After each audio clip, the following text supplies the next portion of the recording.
এই শিষ্টাচার শব্দের অর্থ ছাড়া আরো কতগুলো অর্থ রয়েছে। আদাব, এটা যদি আমরা শাব্দিক অর্থ দেখি তাহলে শিষ্টাচার, সৌন্দর্যমণ্ডিত, আদর্শিত এবং একটা শান্তিপূর্ণ চরিত্রের অধিকারী হওয়া। ঠিক আছে তো? এটা ছাড়াও আমাদের একটা যেটা আর একটা অর্থ আছে, সেটা হচ্ছে সাহিত্য। আদব মানে কি? সাহিত্য। কথা বলে আদব মানে হচ্ছে সাহিত্য। সাহিত্য কাকে বলে? প্রত্যেকটা ভাষা, আপনি আরবি ভাষা বলেন, উর্দু ভাষা বলেন, বাংলা ভাষা বলেন, আমরা তো অনেকে বর্তমান সময়ে জেনারেল শিক্ষার সাথে আমরা সম্পর্কীয়। আমাদের জেনারেল শিক্ষায় যেটা আমাদের নিজ ভাষায় একটা সাহিত্য আছে। সাহিত্যটা কি? বাংলা সাহিত্য। ঠিক আছে না? সাহিত্যর কাজ কি? সাহিত্যর কাজ হচ্ছে, প্রথমত কাজ হচ্ছে মানুষের হক আদায় করে দেওয়া, মানুষকে নীতিবাচক তৈরি করে দেওয়া, নীতির উপরে প্রতিষ্ঠিত হওয়ার জন্য যে জিনিসটা কাজ করে সেটা নাম হচ্ছে সাহিত্য। কথা বুঝতে পারছেন? তাহলে সাহিত্যর কাজ হচ্ছে মানুষের একটা নীতি, মানুষকে আদর্শবান করা, মানুষকে কিভাবে চরিত্রবান করে তুলতে পারে, এজন্য যে কাজটা, যে বস্তুটার নাম, সেটা হচ্ছে সাহিত্য। এখানে গল্প পাবেন, রাজনীতি পাবেন, অর্থনীতি পাবেন, সমাজনীতি পাবেন, কৃষি পাবেন, আপনার ধর্মীয় বিষয় পাবেন। এই সাহিত্য এমন একটা বিষয়, যেই বিষয়ে মানুষ রাজনৈতিক ক্ষেত্রে, অর্থনৈতিক ক্ষেত্রে, পারিবারিক ক্ষেত্রে, সমাজ ক্ষেত্রে এবং চাকরি ক্ষেত্রে সর্ব অঙ্গনে মানুষকে কিভাবে আদর্শিত করে গড়ে তুলতে হয়, মানুষকে কিভাবে সৎ চরিত্রবান করে গড়ে তুলতে হয়, এই নীতিমালা যে বিষয়ে আলোচিত হয় সেই বিষয়টার নাম হচ্ছে সাহিত্য। কথা বুঝতে পারছেন? আরবিতে যেটাকে বলা হয় আদব। সুপ্রিয় উপস্থিতি, সম্মানিত ছাত্রবৃন্দগণ, আমার মহান আল্লাহ সুবহানাহু ওয়া তাআলা আমাদেরকে পৃথিবীতে পাঠিয়েছেন একটা উদ্দেশ্য। সূরা আয-যারিয়াত 56 নম্বর আয়াত আল্লাহ ঘোষণা করে বলছেন, ওয়া মা খালাকতুল জিন্না ওয়াল ইনসা ইল্লা লিয়াবুদুন। আল্লাহ বলছেন মানুষকে আমি সৃষ্টি করি নাই। না বোধক হরফে নাফি দিয়ে শুরু করেছেন, ইল্লা হরফে ইস্তিসনা দিয়ে হা বোধক করছেন, মানে দৃঢ়তা। সাধারণ বাক্য যেভাবে পাঠ করা হয় তার চাইতে দৃঢ়তাবাচক শব্দ প্রয়োগের মাধ্যমে আল্লাহ বলছেন আমি মানুষকে একমাত্র আমার দাসত্ব, আমার গোলামি করার জন্য সৃষ্টি করেছি। ওই আয়াতের শেষে আমরা কি বলছি? ওই আয়াতের পরের আয়াতে 57 নম্বর আয়াতে বলছেন মা উরিদু মিনহুম মিন রিজকিন। আল্লাহ বলছেন যে মানুষের কাছ থেকে আমি রিজিক চাই না। শুধু তাই নয়, আমি এতটুকু ক্ষান্ত নয়, ওয়া মা উরিদু আইয়ুতঈমুনি, আমি এটাও চাই না মানুষরা আমার জন্য খাবার তৈরি করে। কি বলেন? মানুষরা আমার জন্য খাবার তৈরি করবে, আমি এটাও চাই না। কেন চাই না? কেন চাইবে বলেন? আল্লাহ সুবহানাহু ওয়া তাআলা হচ্ছেন ইন্নাল্লাহা গানিয়্যুন আনিল আলামিন। বিশ্ব জগৎ থেকে আল্লাহ সুবহানাহু ওয়া তাআলা বিমুখ, বিশ্ব জগৎ থেকে আল্লাহ সুবহানাহু ওয়া তাআলা অমুখাপেক্ষী, কোনো মুখাপেক্ষী নন আল্লাহ সুবহানাহু ওয়া তাআলা।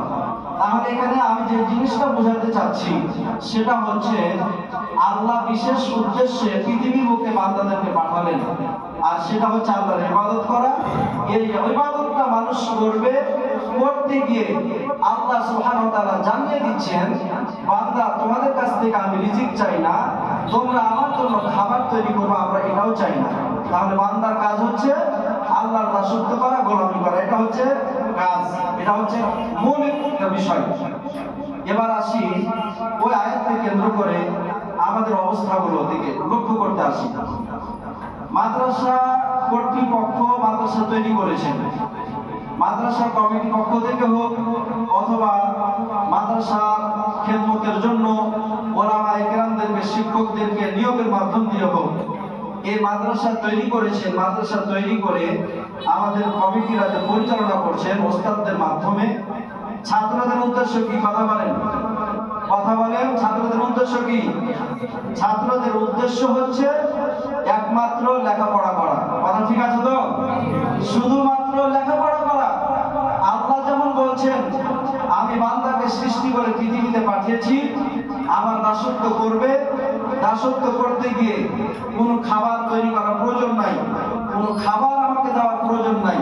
ঠিক তেমনি মাদ্রাসার কর্তৃপক্ষ, কমিটি বলেন আর ওস্তাদ ওলামায়ে কেরাম বলেন, এই সমস্ত প্রমুখ মহামান্য মানুষদের একটা উদ্দেশ্য ছাত্রদেরকে লালন পালন করা, ছাত্রদেরকে মানুষ করা। এজন্য ছাত্রদের কাছ থেকে আমরা কোনো রিজিকও চাই না, ছাত্রদের কাছ থেকে আমরা শিক্ষকরা খাবার তৈরি করবে বিষয়টা আমরা চাই না। কথা বুঝতে পারছেন তো? সুপ্রিয় উপস্থিতি ছাত্রবৃন্দুগণ আমার, এবার আসি ছাত্র জীবনে সবচাইতে মূল্যবান কাজ কোনটা? ছাত্র জীবনের সবচাইতে মূল্যবান কাজ যেটা, সেটাকে বলা হয়েছে ইলম অর্জন করা। মানুষের সার্বিক বিষয়ে সর্বাঙ্গনে সবচাইতে আল্লাহকে পাওয়ার যতগুলো মাধ্যম আছে তার মধ্যে শ্রেষ্ঠ কাজ হচ্ছে জিহাদ করা। কি করা? কথা বলেন, কি করা? জিহাদ করা। এই জিহাদের একাধিক অর্থ রয়েছে, এই জিহাদের একাধিক অর্থ রয়েছে। আল্লাহ কিন্তু কুতিবা আলাইকুমুল জিহাদ বলেন নাই, আল্লাহ বলেছেন কুতিবা আলাইকুমুল কিতাল।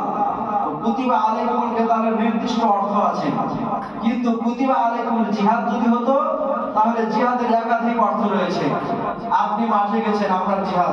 কথা বুঝতে পারছেন? আপনি রাষ্ট্র পরিচালনা করছেন, কোরআন এবং হাদিসের আলোকে আপনার জিহাদ।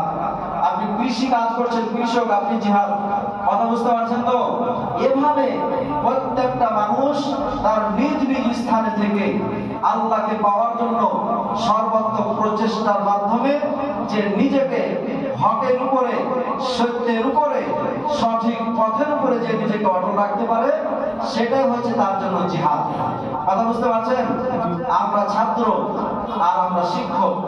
শিক্ষকদের কাজ হচ্ছে বছরের শুরু থেকে নিয়ে শেষ মুহূর্ত পর্যন্ত ছাত্রদের কিভাবে দাস দিলে উন্নতির শিখরে পৌঁছতে পারবে সে নীতিমালা অবলম্বন করে ছাত্ররা কিভাবে দাস দিলে ছাত্রদের বুঝন শক্তিটা বৃদ্ধি পাবে, তাদের এলেমের তারাবিটা সবচেয়ে বৃদ্ধি পাবে, এ সম্পর্কে চেষ্টা করা শিক্ষকদের জন্য বড় জিহাদ।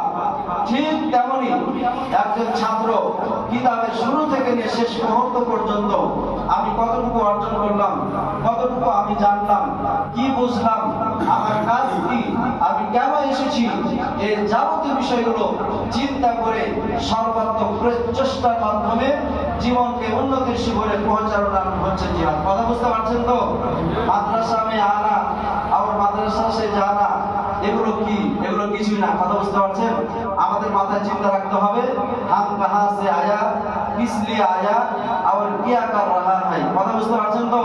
আমরা কোথা থেকে এসেছি, কি করছি, কি জন্য এসেছি, যাবতীয় বিষয়গুলো আমাদেরকে অবশ্যই মাথাতে রাখতে হবে। এই উদ্দেশ্য মাথায় রেখে যদি আমরা আমাদের ছাত্র জীবন অতিবাহিত করতে পারি তাহলে অবশ্যই আমরা আমাদের জীবনকে সাকসেস এবং উন্নতির শিখরে পৌঁছাতে পারবো বলে আমি আশাবাদী।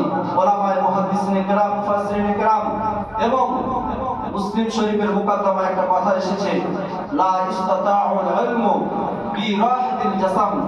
শরীরে আনন্দ দিয়ে একজন মানুষ জ্ঞান অর্জন করবে, এটা কোনোদিনই সমীচীন বিষয় নয়, এটা কোনোদিন সম্ভব হতে পারে না।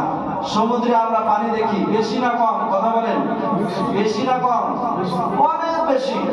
সমুদ্রে একটা সূচ নিক্ষেপ করলে সূচের আগালে যে পরিমাণ পানিটুকু উঠবে, ওলামায়ে কেরাম বলেন একজন মানুষ জ্ঞান অর্জন করতে গিয়ে তার পুরো জীবনটাকে যদি সে জ্ঞান অর্জন করতে মমের মতো যদি গলিয়ে দেয়, তারপরে সূচ সমুদ্রে নিক্ষেপ করলে সূচের আগালে যে পরিমাণ পানি উঠবে সে পরিমাণ জ্ঞান পাবে। পৃথিবীর বুকে ওলামায়ে কেরাম বলেন পৃথিবীর বুকে সবচাইতে বখিল মানুষ নয়, সবচাইতে বখিল কৃপণ হচ্ছে জ্ঞান। কথা বলেন, কে? সবচাইতে কৃপণ হচ্ছে জ্ঞান। জ্ঞান বলে আপনার জীবন, আপনার সামর্থ্য, আপনার প্রচেষ্টা, আপনার সাধনা, সারা জিন্দেগি যতক্ষণ পর্যন্ত জ্ঞান অর্জন করার ক্ষেত্রে আপনি নিজেকে বিলিয়ে না দেবেন ততক্ষণ পর্যন্ত বিন্দু মাত্র জ্ঞান আপনার কাছে আসবে না। তাহলে জ্ঞান অর্জন করার জন্য আমাদের সাধনা, আমাদের প্রচেষ্টা, আমাদের শ্রম, আমাদের সময়, আমাদের যৌবন, আমাদের জীবন যতক্ষণ পর্যন্ত আমরা আমাদের সমস্ত বিষয়কে উৎসর্গ করার মাধ্যমে সর্বাত্মক চেষ্টা আমরা না ভয় করব, ততক্ষণ পর্যন্ত আমাদের জ্ঞান অর্জন হবে না। তাহলে বুঝতে পারছেন তো, ইমাম শাফি রাহিমাহুল্লাহ একটা উক্তি, তিনি বলছেন 6টা জিনিস ছাড়া কোনোদিনই জ্ঞান অর্জন হবে না। 6টা জিনিস ছাড়া কোনোদিন আপনি জ্ঞান অর্জন করতে পারবেন না। একজন ব্যক্তিকে যদি আলেম উন্নতির শিখরে পৌঁছানোর জন্য বিজ্ঞ আলেম যদি তৈরি হতে হয়, তাহলে সেই ব্যক্তির মধ্যে অবশ্যই 6টা গুণ থাকতে হবে। তার মধ্যে 1 নম্বর, সে ব্যক্তিকে অবশ্যই মেধাবী হতে হবে। 2 নম্বর, সে ব্যক্তিকে অবশ্যই দীর্ঘ সময় ব্যয় করতে হবে। 3 নম্বর, সে ব্যক্তিকে পূর্ণ সাধনা রাখতে হবে। পূর্ণ সাধনা, সাধনা মানে কি? সাধনা মানে এটাই, ক্লাসে আপনি বসেছেন, হয়তো 4 ঘন্টা সময় দিলেন, সকাল 7টা থেকে 8টা থেকে 12টা পর্যন্ত। বাকি সময় আপনি মাঠে ঘাটে, পাড়ায় মহল্লায়, দোকান পাশে ইত্যাদি জায়গায় বসে আপনি সময় ব্যয় করছেন, এটার নাম সাধনা নয়। কথা বুঝতে পারছেন? যৌবনকালে একজন ছেলে, একজন পুরুষ নারীর প্রেমে পড়লে যেমন ওই পুরুষের মেজাজটা সর্বদা শুধু ওই নারীর দিকে আকৃষ্ট থাকে, এটার নাম হচ্ছে সাধনা। বুঝতে পারছেন? ভালো লাগছে না ওই ব্যক্তিকে দেখছি, মনে হচ্ছে শুধু দিওয়ানা দিওয়ানা, মনের ছুয়ানি, মনের চাওয়ানি, চোখের চাওয়ানি এবং অন্তরের কল্পনা যাকে নিয়ে থাকে। কোন একজন পুরুষ যদি নারীর প্রেমে পড়ে, তখন যুবকের অবস্থা এরকম। কথা বুঝতে পারছেন? ইমাম শাফি রাহিমাহুল্লাহ আমাদের ওই কথাই বলছেন, যতক্ষণ পর্যন্ত আমরা জ্ঞান অর্জন করতে গিয়ে আমাদের নিজের মধ্যে এরকম করে সাধনাটাকে আমরা তৈরি করতে না পারবো যে জ্ঞানই আমার কাজ, জ্ঞান অর্জন করা আমাদের মূল উদ্দেশ্য, জ্ঞানের মাধ্যম দিয়ে আমি নিজেকে উন্নতির শিখরে পৌঁছাতে পারবো, এরকম সাধনা, এরকম চিন্তাধারা সদা সর্বদা যতক্ষণ পর্যন্ত আমরা ব্যস্ততা না রাখতে পারবো, ততক্ষণ পর্যন্ত আমাদের জ্ঞান অর্জন হবে না। 6টি শর্তের মধ্যে আরেকটি শর্ত হচ্ছে অল্প তুষ্টি থাকা, কম খাওয়া। এগুলো তো আমাদের তাবলীগ ভাইরা বেশি বলে থাকে। আমি তাবলীগে গেছি, কয়েকবার তাবলীগ করেছি, সেখানে তিনারা এই কথা বলেন, মুমিনদের একটা বৈশিষ্ট্য কম খাওয়া, কম ঘুমানো, কম কথা বলা ইত্যাদি, এগুলো হচ্ছে মুমিনদের বৈশিষ্ট্য।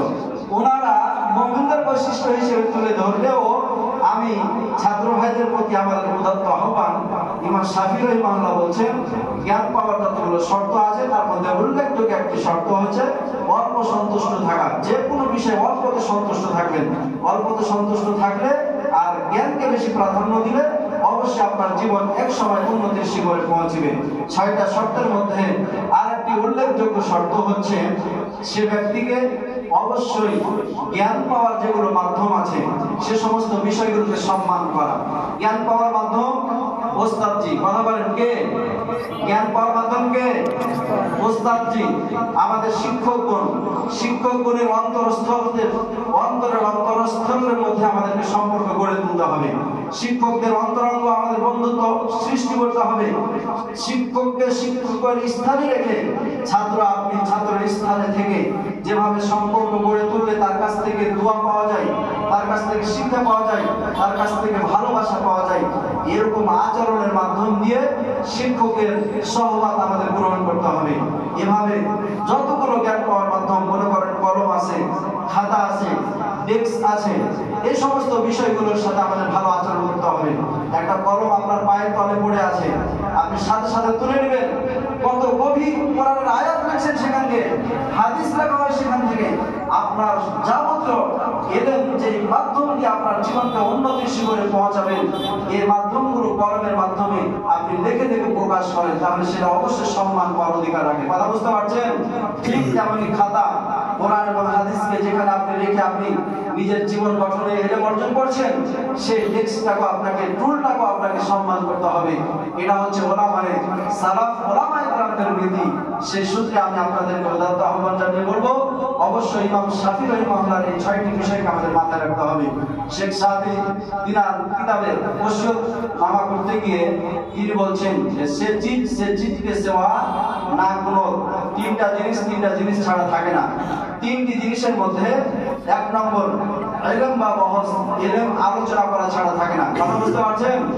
ইলম বা বহস, ইলম আলোচনা করা ছাড়া থাকে না। আপনি কখন মিজান পড়েছেন, এখন আপনি আবু দাউদ পড়ছেন, বুখারী পড়ছেন, অথচ আপনাকে একটা সিগা ধরতে পারেন না। এটার নাম ইলম থাকা নয়, এটার নাম ইলমকে নিয়ে আলোচনা করা নয়। ইমাম শাফি ইমাম শেখ সাদি রহিমাহুল্লাহ উক্ত কথা থেকে এটা প্রমাণ পাওয়া যায়। আমরা যে সমস্ত মাদ্রাসাগুলোতে লেখাপড়া করেছি, আমাদের ওলামায়ে কেরাম বলছেন, তুমি একজন বন্ধু বানাও, এমন বন্ধুর কাছে তুমি যে জ্ঞানটা অর্জন করলা সেই জ্ঞানটা তুমি তাকে শোনাতে পারবে। কথা বুঝতে পারছেন? তোমার পাশে থাকা এমন একজনকে বন্ধু বানাও যে বন্ধুটাকে তুমি যে জ্ঞানটা অর্জন করলা সেটা শোনাতে পারবা। ঘটনাক্রমে যদি তুমি তোমার কোনো বন্ধুকেই না পাও, তাহলে সেক্ষেত্রে কি করবা? তো ওলামায়ে কেরাম আমাদেরকে বলতেন, সেক্ষেত্রে তুমি তোমার দেওয়ালকে, এই যে ওয়াল দেখতে পাচ্ছেন তো, বলছে এই দেওয়ালকে তোমরা বন্ধু বানাইবা। দেওয়ালকে বন্ধু বানার পরে তোমরা ওই দেওয়ালকে তোমরা বন্ধু বানিয়ে সাক্ষী করে দেওয়ালকে তোমরা পড়াশোনা বা এরকম করে যদি ছাত্র জীবন পার করি, ইলম কি হারিয়ে যাবে না থাকবে? বলেন, হারিয়ে যাবে না থাকবে? একজন মানুষ কোন একটা উদ্দেশ্য হাসিলের জন্য অনেক শ্রম দিচ্ছে, শ্রম দিতে গিয়ে যদি উদ্দেশ্যটা অর্জন করতে পারে, তাহলে উক্ত মানুষটা অর্জন করার পরে আনন্দিত না দুঃখিত? আনন্দিত। আনন্দিত। ঠিক তেমনি মিজান, মুনসাইফ, পাঞ্জিগান এগুলো ইলমের মূল হাতিয়ার। কোরআন হাদিস পড়বেন, এই সমস্ত মাসলা মাসাইল, নাহুর মাসালা, সরফের মাসালা, এই মাসালাগুলো যদি আপনার ভিতরে না থাকে, কোরআন হাদিস পড়ে আরবি ইবারত পড়ে কিছুই মজা পাবেন না। এজন্য আমি আপনাদের উদাত্ত আহ্বান জানিয়ে বলবো, বছরের শুরু থেকে নিয়ে জীবনের শুরু থেকে নিয়ে যতগুলো আপনি আহমিয়ত গুরুত্বপূর্ণ বিষয়ে জ্ঞান অর্জন করেছেন, সমস্ত বিষয়গুলোকে আপনারা ঝাড়াবেন, বারবার পাঠ করবেন। বিশেষ করে হেদায়াতুন নাহু বিবির, বিশেষ করে তাইসিরুল মুস্তালাহুল হাদিস, তারপরে এরকমই যেগুলো আছে আওয়াজিজ, এই সমস্ত কিতাবগুলোকে সদা সর্বদা নিজেকে আপন করে নিজের কাছে সঙ্গে রেখে আপনারা বেশি বেশি করে পাঠ করবেন। সালাফ ওলামায়ে কেরামদের নীতি এবং নিজের প্রচেষ্টার মাধ্যমে নিজেকে গঠন করতে চাইলে অবশ্যই একদিন না একদিন আমরা নিজেদেরকে উন্নতির শিখরে পৌঁছাতে পারবো। বিষয়টা বুঝতে পারছি তো? সম্মানিত উপস্থিতি ছাত্রবৃন্দ, আমার কথা বাড়াচ্ছি না, তবে আমি আপনাদের এতটুকু বলবো, আমাদের সালাফ ওলামায়ে কেরামদের বক্তব্য অনুপাতে আমি যেহেতু আয়াত পাঠ করেছিলাম, আল্লাহ বলছেন প্রত্যেকটা মানুষকে আমি সৃষ্টি করেছি ইবাদতের জন্য। ইবাদত কবুল হওয়ার জন্য শর্ত দুইটা। এক নম্বর, ইখলাস বিনিয়ত আল্লাহর জন্য করতে হবে। দুই নম্বর, ইত্তেবা সুন্নাহ, মুহাম্মদ সাল্লাল্লাহু আলাইহি সাল্লাম যেভাবে করেছেন সেভাবে করতে হবে। আল্লাহ রাসূল কিভাবে জ্ঞান অর্জন করেছেন ইতিহাস তো জানা আছে নাকি?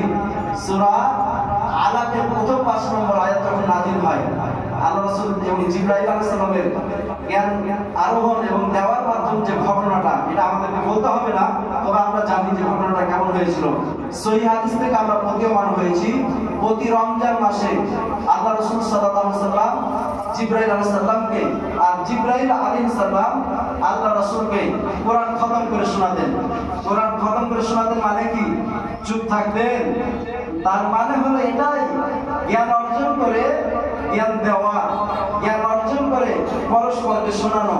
তাহলে আমরা যদি বন্ধু বানিয়ে যদি পরস্পরকে জ্ঞান শোনাশুনি করি, তাহলে জিবরাইল আলাইহিস সালাম আর আল্লাহ রাসূলের পদ্ধতি আমাদের অনুসরণ করা হলো। জিবরাইল এবং আল্লাহ রাসূলের পদ্ধতি অনুসরণ করলে ইবাদত হবে কার? কথা বলেন, কার? আল্লাহ। তাহলে ছাত্র জীবনে সবচাইতে বড় ইবাদত হচ্ছে পরস্পরকে জ্ঞান অর্জন করে শোনাশুনি করা। ছাত্র জীবনের সবচাইতে বড় জিহাদ হচ্ছে আপনি আপনার নিজেকে সর্বাত্মক প্রচেষ্টার মাধ্যমে জ্ঞান অর্জনে নিয়োজিত রাখা। এটা হচ্ছে ছাত্র জীবনের সবচাইতে বড় এবং বড় সবচাইতে পন্থা। সুপ্রিয় উপস্থিতি ছাত্রবৃন্দগণ, আমার একটা কিতাব আছে হিলিয়াতুত তালিবিন, এটা সৌদি আরবের এক আলেমের লেখা। ওখানে লিখছে সালাত দুই প্রকার। সালাত মানে কি? নামাজ। কথা বলেন, সালাত মানে কি? নামাজ। এই সালাতটা হচ্ছে দুই প্রকার, একটা বাহ্যিক সালাত, অভ্যন্তরীণ সালাত। বাহ্যিক সালাত তো টুপি, জুব্বা, পাঞ্জাবি পরে খুব মুহাদ্দিস ফেরেশতার সুরত ধারণ করে সামনে কাতারে চলে আসছেন।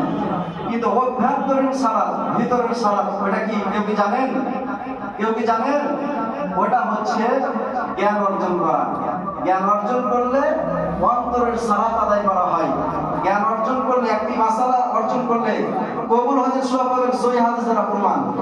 একটি জ্ঞান মাসালা অর্জন করলে আপনার 2 রাকাত নফল সালাত আদায় করার সওয়াব পাবেন। তাহলে এই যে ইবাদত, আমরা যদি নিজেকে সদা সর্বদা ব্যস্ত রাখি, আল্লাহর উদ্দেশ্য আমাদের অর্জন হবে। আমরা করব ইনশাআল্লাহ। এই যে আমরা দীর্ঘ 12 দিন সময় পাবো, এই সময়টাকে কাজে লাগাবো। আমরা আমাদের নিজের জীবন পরিচালনা করতে আব্বাদের সাথে, আমাদের পিতা মাতাদের সাথে, আমাদের অন্তরকে অন্তরস্থলের সাথে আমরা চিন্তা করব, আমি যে কাজটা করছি এটা শিষ্টাচারপূর্ণ কিনা, এটা আদব কায়দা ভিত্তিক কিনা, এর দ্বারা আমার জীবন উন্নতির শিখরে পৌঁছবে কিনা, মাদ্রাসার উন্নতি, আমাদের উস্তাদদের উন্নতি, পিতা মাতাদের উন্নতি, কমিটিদের উন্নতি আমি করতে পারছি কিনা, এই সমস্ত বিষয় সামনে রেখে যদি আমরা জীবন অতিবাহিত করি, একজন আদর্শ নাগরিক, একজন আদর্শ শিক্ষক, একজন আদর্শ মানুষ হিসেবে নিজেকে করতে পারবো বলে আমি আশাবাদী। আল্লাহ সুবহানাহু ওয়া তাআলা আমাদের সকলকে বিষয়গুলো বোঝার তৌফিক দান করে বলি আল্লাহুম্মা আমিন। আমি আর কথা বাড়াচ্ছি না, তবে যেহেতু তাকরা মানে আমাদের ইলাম, ইলাম মানে কি? বাবি ফালের মাসদার, আর ইলাম আশকারা কারদাম, কথা বুঝতে পারছেন? ঘোষণা করা। আপনি মাঠে যা ঘোষণা করে বেড়াবেন, কথা বলেন, আপনি মাইক নিয়ে, আপনি কি মুয়াজ্জিন, আপনি কি মাইক নিয়ে ঘোষণা দিয়ে বেড়াবেন? আপনার ঘোষণা মানে কি? আপনার ঘোষণা হচ্ছে বছরের শুরুতে যে কিতাব থেকে শুরু করেছেন, সেখান থেকে নিয়ে যে পর্যন্ত আপনার পড়া শেষ হয়েছে, সেটাকে নিয়ে নিজের অন্তরের মধ্যে ঘোষণা দেওয়া, কিতাব আমি এসেছি তোমাদের মাঝে। কথা বুঝতে পারছেন? আমি এসেছি তোমার কাছে, আমি শুরু থেকে শেষ পর্যন্ত আমি আশকারা করে দেবো, মানে নিজেকে ঘোষণা দিয়ে দেবো যে হ্যাঁ আমি কিতাবটা পড়েছি। আল্লাহ তাআলা আমাদের সকলকে বোঝার তৌফিক দান করে বলে আল্লাহুম্মা আমিন। আসসালামু আলাইকুম ওয়া রাহমাতুল্লাহ।